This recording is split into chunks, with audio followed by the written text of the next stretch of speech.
В райцентре Тампонского улуса на базе Хандыкской средней школы вот уже вторую неделю работает мобильный центр здоровья для детей. Цель – формирование здорового образа жизни подрастающего поколения, рассказывает Мария Винокурова. Мобильная бригада врачей прибыла по заявке директора Хандыкской средней школы Лидии Сахибовой, самой большой школы в Тампонском районе по количеству учащихся, где обучается около 700 детей с 1 по 11 классы.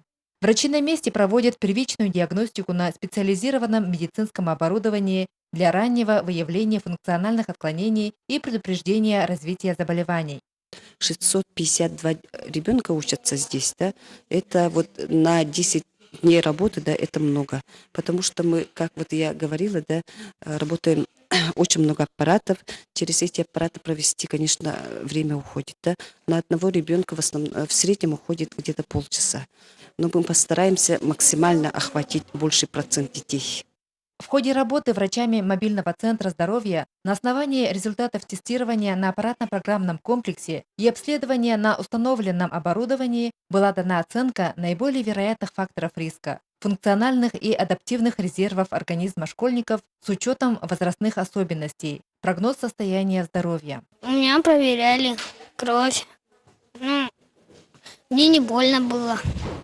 А потом меня проверяли. Я лежал, а на меня какие-то штуки поставили. А потом проверяли, как я дышал. Я бы хотел, чтобы они чаще приезжали. И спасибо, что меня проверили.